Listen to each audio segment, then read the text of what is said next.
ko, mga kababayan, tinext ko si Senator Amy Marcos. Ang sagot ni Senator Amy Marcos tungkol sa ano yung pasasabugin ni Pebbles, yun bang inutusan siya ni Lisa sa pagbili ng pulburon? So, coming from the sister, at tatayuan ko yan sa kahit saang hukom na sinabi niya yan sa akin, Bongbong Marcos. So, you deny that or what? Mayroong video. Pigain nyo at panagutin nyo kung nagsisinungaling kami. Ganyan si Amy, kampi pa rin yan kay Pulburon. Hashtag never again sa mga Marcos. Siya ang bumulol kay Sara na magtandem kay Kuteng at kumuha ng tiwala ng PRRD. Nakakakuha tiwala na rin si Senator Amy kapakanan ng pamilya nila ang mahalaga kaysa sa taong bayan. Kung aalmahan niya si Lisa Smugs at titindig siya para sa katotohanan, baka sakali bumilib ako sa kanya. Dapat kung totoong mahal ni Senator Amy Marcos ang taong bayan, magsalita siya. Lahat ng nalalaman niya. Huwag niyang konsintihin hipag niya at kapatid niya nagsalita si Manang, malamang kampi siya sa kapatid at maituturing na konsentidor. Alam ng ate ang tungkol sa pulburon, asin pa nga ang tawag niya. Di ba, pinagkamalan pa na ako daw ang nagdi-deliver. Ama na, baka may kwento pa ako na maidagdag. Kung sino mga nakaka-jamming, hashtag chururu. Hanggang 2024, matindi ang mga pasabog at mga nangyayari. Dahil bukod sa mga dati ng issue at pulburonic video ay tuloy-tuloy pa rin ang iba pang mga pasabog, ay hinahamon na rin ngayon sa Senator Amy na ilabas na ang katotohanan. Naadik nga ang kanyang kapatid at sipain na niya ang asawa nito na siyang nagpapatakbo sa gobyerno. Isa yan sa expose ko, mga kababayan, na noong si Lisa Ahas ay binuboljak nila si Attorney Vic Rodriguez. Di ba? Doon na nagkakagulo ang lahat. Ngayon, kami ni Pebbles, kami ni Lasas, ako, kami lalong dalo, kami ni Pebbles talaga yung lagi nag-uusap during that time na ano ba naman ang nangyayari sa gobyerno ni PBBM. Kasi during that time, hindi ko pa siya tinatawag na kuting kasi binibigyan ko siya ng chance na, syempre, wala, hindi pa nga nakakaupo eh. Actually, hindi pa nakakaupo, nag-aaway-away na sila. So, ang nangyari dito, ang sabi sa akin ni Pebbles, Talakera, which is napag-usapan na namin sa vlog, sabi niya na gano'n, gigil na talaga ako dito kay Lisa at kay Taning, kay Arjen Nieto, dahil nga sa ibang issue. Pero shortly, i-brief natin para mas maintindihan nyo lang. Sabi ni Pebbles, gigil na ako dito, tapos itong si Unanay, which is si Lisa Smugs, tawag kasi ni Pebbles dyan kay Lisa Smugs, Unanay, kasi Unanay, gano'n, yun. Tapos sabi niya, ilabas ko talaga tong mga conversation namin. Sabi niya, yung tungkol sa kay Arjen Nieto, yung tungkol sa mga eksena nila na hindi ko alam during that time. Okay? Kaya pumasok si First Lady si Ahas. Kasi, tenext ko, mga kababayan, tenext ko si Senator Amy Marcos. Sabi ko, Manang kasi ang tawag ko sa kanya. Ngayon, mga kababayan, ang text ko, ganun ang content, di ba, kay Amy na may pasasabugin si Pebbles. Ang sagot ni Senator Amy Marcos tungkol sa ano yung pasasabugin ni Pebbles, yun bang inutusan siya ni Lisa sa pagbili ng pulburon? Na-shock ako ng bonggang-bongga. I did not mention anything pulburon o asin. Okay, yan yung term naman kay Pebbles. So, sabi ni Amy sa akin, yun bang pagpapabili ni Lisa ng, yung pulburon na pinag-uusapan natin. Okay, pulburon. Dalawang klase naman ng pulburon, di ba? Kaya naloka ako, tapos tinawagan ko, kasi nagtatawag kami yan, magigit isang oras, 30 minutes, ganyan kami mag-usap noon nila Pebbles, kasi nga, gusto kong ipacify ang lahat, kasi ayokong lumabas to. Dahil supporter ako ni Puting. Dahil ako ay loyalista talaga sa kanila noong time na yon. Kaya pinipigil ko siya. Kaya lahat ng ginawa ko, pinakausapan ko si Amy na baka nga pwedeng i-employ si Pebbles. Kasi nga ayokong masira si Bongbong Marcos ninyo. Okay? So galing kay Amy yung salitang, yun bang pagpapabili ni Liza Araneta Marcos, the First Lady as ng pulburon? Tinawagan ko si Mother Pebbles. Sabi ko, nagpapabili ba sa'yo si Lisa ng pulburon? Ganun. Ay, hindi. Wala akong kinalaman. Hindi ako nauto. Ganon. So, coming from the sister, at tatayuan ko yan sa kahit saang hukom na sinabi niya yan sa akin, Hindi sa akin ang galing, wala nga akong kinalaman dyan eh. Hindi na galing sa akin yung pulburon issue na yan. I mean, you know, the other word of pulburon. So galing sa sister niya. Okay, mamaya wag kayong atat. Pupunta tayo dun sa paano inilako ang pulburon.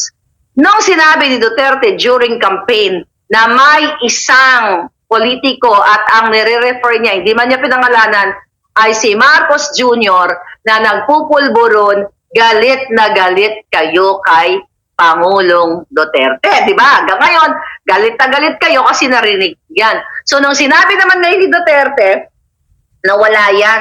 Okay? By the way, naintindihan ba ni Pangulong Duterte yung pulburon? So, I assume na naintindihan niya yung salitang pulburon. At before that press conference, may idea siya kung ano ang pulburon. Kasi parang as a president, kung hindi mo ginagamit, former president, kung hindi mo ginagamit ang salitang pulburon, what the heck are you talking about? Ano? Di ba? The question, sasagot ni Duterte, clear niya ba si Marcos Jr. na hindi nagpupulburon? Tinawagan ako ng isang kaibigan ni Lisa at ni Kuting. Okay? Ang sabi niya sa akin, Maharlika, okay? This is, kaya kong tayuan to sa korte. So, kasang korte? Korte ng Mars, korte ng mga budol, lahat ng korte kaya. Sabi niya, Maharlika, napanood mo na ba ang video na nagpupulburon si Kuting? To be honest with you, ang sagot ko sa kanya is ganito, ikaw, napanood mo na ba? Hindi ko kinonfirm, okay? Hindi ko kinonfirm kung napanood ko o hindi. So, binalik ko yung tanong. Ikaw, sabi ko na gano'n, napanood mo na ba? And we are talking 2022 ito, mga palangga. Tapos sabi niya, actually, nilalako yung pulburon video. Nilalako kasi, Maharlika. Sabi ko, magkano? Sabi niya, 10 million pesos. Ngayon ko lang to sinabi sa inyo. Siyempre, sa labang ito, hindi mo lahat ibubuhos ang bala mo. Unti-unti lang. Para mabuang si Lisa Smugs at ang gobyernong ito. At hindi naman lahat ibuhos mo, di ba, na bagyuin mo kaagad. Bigyan mo ng konting laban, baka sakali makabangon. Sabi ko, what?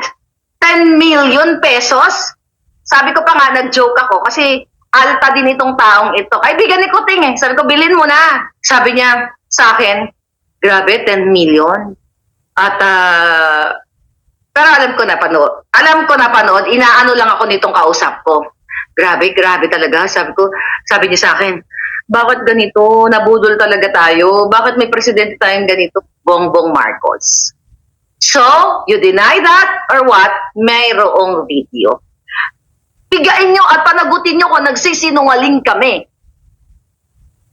Okay? Pwede naman ako sa, yes, mag-Senate hearing tapos mag-Zoom ka, Maharlika. Yes! Pwede naman yun. Oh, pwede naman kahit sa yes ko, pwede naman tayo mag-Zoom. You open an investigation kung meron ba na pulburon video, i-drag natin lahat. Baka maloka kayo. Do you think ilalabas na lang ng ganon-ganon? Yan. Sabi nyo, total nanonood kayo Congress eh. Di ba kung gusto nyong malinis si Marcos Jr. na siya ay hindi nagpupulburon ever sa buhay niya, ipatawag nyo kaming lahat. I'm willing to testify here sa screen ko. Pigain nyo ako. Pigain nyo ako ng bonggang-bongga, Maharlika. Saan nag-ugat? Ito, sino ang nagsabi sa'yo? Ano nangyari? Tapos isama nyo na rin si Lisa, yung aking expose. Kaya naman, patuloy lang nating ipapakita ang mga komento mula sa mga nagagalit, nananawagan, sumusuporta at mga dismayadong mga netizens. Ano ba naman ate, pinapahamak mo ang buong bayan dahil sa kagustuhan mong maging presidente si Dudong Jr. na alam mo na palang mahilig sa maalat, asin, saan ang malasakit mo sa amin. Buti pa kayo tumatagal sa pwesto, lalong yumayaman at kami naman lalong nalulubog sa kahirapan. Kung dati may benefit of the doubt pa, ngayon nada. Talagang pinangatawanan na nga nila yung bintang sa pamilya nila. Need natin maibalik ang Duterte para ma-restore ulit sa dati ang tiwala ng mga tao sa gobyerno. So Totoo yun. As much as we love Senator Amy, nadadamay at nadadamay siya sa incompetence ng kanyang kapatid. Amy, huwag ka na magpa-cute because kita na sa beautiful face mo, ang super stress ka na. It's time to rock the boat. Madam, kung palaging pinaproteksyon na ni Amy si Budolman, pati siya at mga anak niya, wala nang pag-asang maruklok sa gobyerno natin. Dahil kahit sa kinasulok-sulukan ng ating bansa, alam na ang ginagawa sa kapatid niya. Sana hindi manig ang sinasabi, blood is thicker than water. At manig sa kanya ang love of our country. Tungkol sa sinabi mo kay Amy, dapat sasabihin niya na ngayon ang totoo regarding kay Lisa at PBBM. Gawin niya ang tama at pagkonsintihin. I agree, 100% madam. Dapat talaga do the right things para ditularan ng iba, para habang pwede pa mapigilan ang lahat ng ginagawa ni Lisa Smag. May kuting para di na makakilo si Lisa Smags at mga alipores nila. Tanggalin na silang lahat, iluklok ni Sara para umahon na ang Pinas sa kahirapan. Ako si Ivy, gagawin ko na iligtas ang sariling bayan dahil sa pagmamahal ko sa bansa at pagmamahal ko sa kapatid ko at sa aming ama. Isa lang naman ang itatakwil, si Jahas. Anyway, busog na sila sa salapi. Hindi na niya kayang ubusin yon. Kahit pati mga apo niya, ay sobra-sobra pa rin. Maipapakita pa niya na hindi siya sinungaling sa bayan. Masasave pa niya ang kapatid niya, lalo na ang apelyadong Marcos hanggang may oras pa. Kawawa ang mga anak ni Amy kapag hindi siya magsalita tungkol sa kapatid niya ang adik. Madamay ang kanyang mga anak at siya mismo. Wala nang credibility ang pamilya na to separate her children from danger from the Filipino people who are filled with anger. Speak up, Senator Ivy. Mahal ka ng taong bayan, pati mga anak mo. Kaya disiplinahin mo ang kapatid mo. Panawagan sa gobyerno ng Pilipinas ang agarang drug test kay BBM at Supreme Court ang magsagawa with full camera coverage. Siguro nasa constitution niya na pwedeng ipa-drug test ang Pangulo. Isama na yung asawa ng kakagalit ng administration, super budol-budol. Sali na rin si Amy dahil alam niya na nagpupulburon si BBM. At bakit pinatakbo pa ng presidente at bakit hindi sinabi sa taong bayan niya? Senator Amy or Marcos, panay lip service lang. She can do much better for the Filipino, but according to her, blood is thicker than water.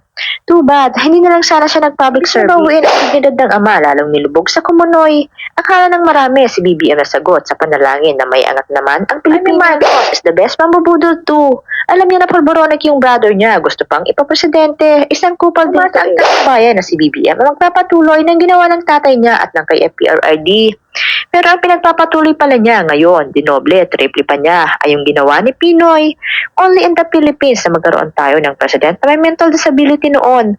Ngayon naman ay illegal drug user. Actually, hindi lang si Senator Amy ang lulubog kasama ang kapatid niya. Baka pati na rin ang mga anak niya na nasa palit ng si Madam Amy. Ano pa bang hinihintay niya? Speak up now dahil regardless, wala ka ng credibility. I will stay away from the Marcos clan and politics. I had my reasons for doubting, but it is now proven.